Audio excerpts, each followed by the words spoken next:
Salut, déjà 700 km parcourus depuis mon départ de Carcassonne sur cette nouvelle aventure mobile. Il est temps que je vous partage mon ressenti à bord de ce véhicule intermédiaire façon vélo augmenté. J'ai donc profité de ces derniers jours pour vous parler du véhicule avec différentes conditions météo. Et aujourd'hui, ça souffle très fort et des trompes d'eau. Et là, je trouve que c'est des conditions parfaites pour vous dire si le véhicule est adapté pour circuler toute l'année, quelle que soit la météo. C'est parti.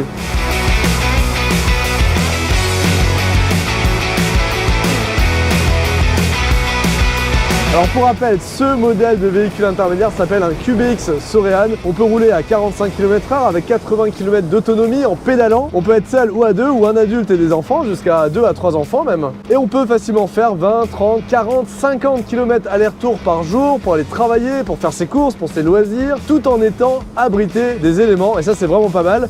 Alors forcément, vous vous demandez, est-ce qu'on a froid dans le véhicule? Alors pour l'instant, la réponse est non. Pour l'instant, réchauffement climatique oblige, je n'ai pas eu affaire à des températures négatives. Mais en tout cas, aujourd'hui par exemple, il fait 5 degrés. Je suis habillé tout à fait normalement. J'ai juste une petite doudoune, un pantalon normal et en revanche, des bonnes chaussures. Dans le véhicule, on est très bien protégé. Preuve en est, j'ai même pas de gants. Et puis bien sûr, l'autre élément qui fait qu'on n'a pas froid, c'est le pédalage. C'est comme à vélo, le corps se réchauffe et on est bien. Pour le 0 à 100, enfin je veux dire pour le 0 à 45, ça se fait très rapidement, vous allez voir. C'est parti. 5 secondes et on est à 45 à l'heure. Hyper réactif. Le but d'un véhicule comme celui-ci, ce n'est pas la performance, par contre c'est très pratique pour s'insérer dans le trafic. Et voilà.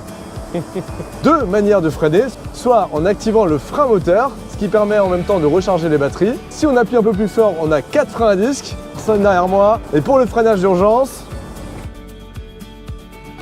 rien à redire.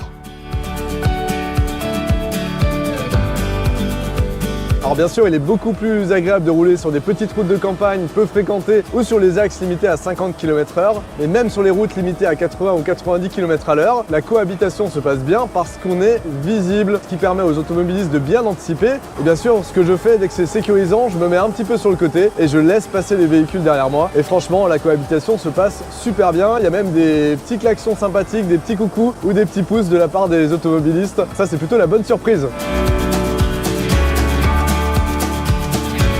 Et bien sûr, l'énorme avantage de ce véhicule intermédiaire, mais des véhicules intermédiaires en général, c'est leur consommation extrêmement faible. Pour seulement 1 € d'électricité, je peux parcourir près de 150 km. Ça veut dire que je peux faire 1000 km pour moins de 10 €. Et ça, évidemment, c'est la grande force de cette nouvelle forme de mobilité, surtout dans un monde où le coût de l'énergie ne cesse d'augmenter. Et en plus, ça se charge très facilement sur une prise 220 comme une prise secteur que vous avez chez vous en 1h30 seulement. Et puis on a des sensations de pilotage qui sont vraiment excellentes avec une très bonne tenue de route. On est actif dans son déplacement, on retrouve les joies du vélo. C'est un véhicule qui se prend très facilement en main et avec lequel on a du plaisir dans son déplacement. Moi, j'adore.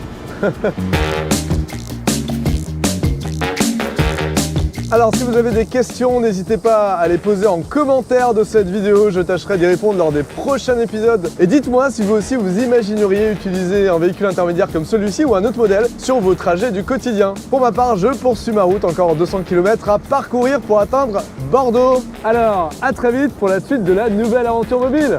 Salut!